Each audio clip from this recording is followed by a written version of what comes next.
ودي من الأسئلة اللي ناس كتير قوي بتسألني عليها. كتير قوي من الناس بيسألوا ايه هي طريقة تكوين الجملة في اللغة الإنجليزية. في الفيديو ده انا هوضح لك ازاي تكون جملة بكل سهولة. اول حاجة معايا هي القاعدة الأساسية اللي انت بتكون بيها جملة. يا ترى ايه القاعدة الأساسية اللي هكون بيها الجملة دي في الانجليش؟ اول حاجة عندي subject verb object. subject verb object. السبجكت اللي هو ايه؟ اللي هو الفاعل اللي بيبدأ بيه اهو. يعني ايه؟ يعني فاعل وفعل ومفعول. تمام. الفاعل هو اللي بيجي في بداية اي جملة انا بكونها. تاني حاجة بكون الجملة من خلال فعل. ما ينفعش ابدأ اي جملة من غير فاعل في الانجليش. تاني حاجة لازم تحط الفعل، وتالت حاجة المفعول به.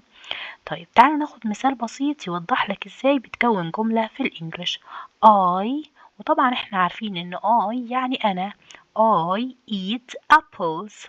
I eat apples. انا اكل التفاح. انا اكل ايه؟ تفاح.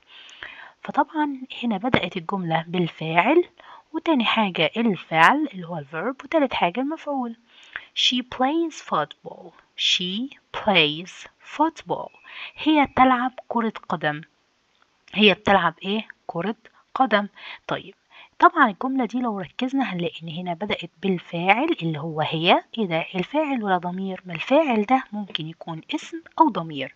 تاني حاجة الفعل اللي هو play، وحطينا اس هنا عشان she plays football. football هنا هو ايه؟ المفعول. تمام، كويس جدا. اولا الفاعل. طب الفاعل ده ايه حكايته بالظبط؟ هو اللي بيعمل الفعل. هو اللي بيعمل الفعل.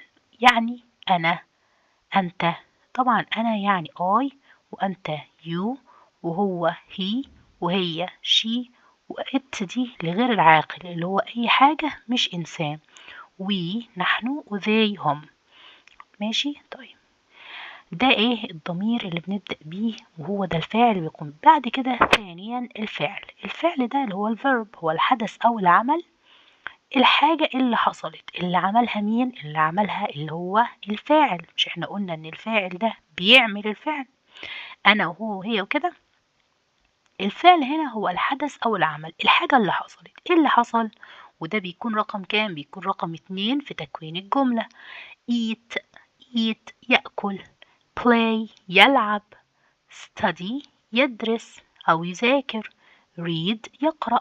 مفيش غير دول؟ لأ، ده في أفعال كتير جدا زي اللي احنا بنقولهم بالعربي بالظبط، هم موجودين بالإنجليش. أوكي. ثالثا، تالت حاجة بقى المفعول به اللي هو الأوبجكت. هو الشيء اللي وقع عليه الفعل، الحاجة اللي وقع عليها الفعل. يعني أنا باكل إيه؟ وقع عليها الفعل. باكل الأبل، هي اللي أنا وقعت عليها وكلتها.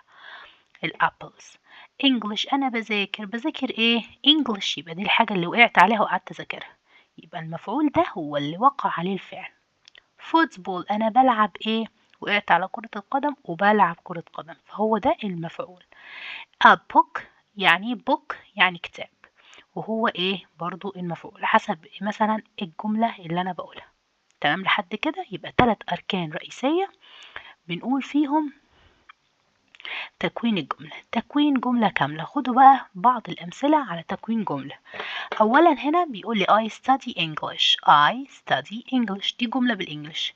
الجملة دي متكونة من إيه؟ من فاعل وفعل ومفعول. الفاعل هنا ضمير I، والفعل هنا study. أما المفعول هو English زي ما احنا شايفين. English. I study English. أنا بذاكر إيه؟ English. خلاص، فاعل وفعل ومفعول، سهل قوي. اللي في النص دايما فعل. اللي في النص دايما ايه؟ فعل. they read books. هما بيقروا ايه؟ كتب. خلاص. يبقى ده تكوين الجملة في الانجليش سهل قوي يا ولاد، وحلو قوي وبسيط. بس لو انت بالراحة كده وفكرت ازاي ممكن اكون جملة واستخدمت العناصر الاساسية اللي قلتلك عليها دي، هتلاقي نفسك بسهولة جدا عرفت تكون جملة.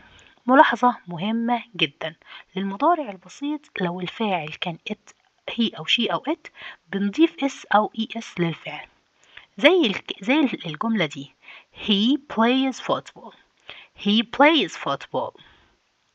هو plays. ليه حطينا s هنا؟ عشان معايا he. هو قال لي هنا لو كان معايا he أو she أو it بضيف s. خلاص. she studies English. she studies English. studies. ليه ضفنا اس هنا وحولنا الواي ل IES؟ لان معايا هنا ايه؟ she. خلاص. خلاصة سريعة بقى لأي طالب معايا، أي جملة في اللغة الإنجليزية فاعل وفعل وباقي الجمل. لو عجبك الفيديو وصلت لحد هنا ياريت تضغط لايك واشتراك في القناة. شكرا. Goodbye.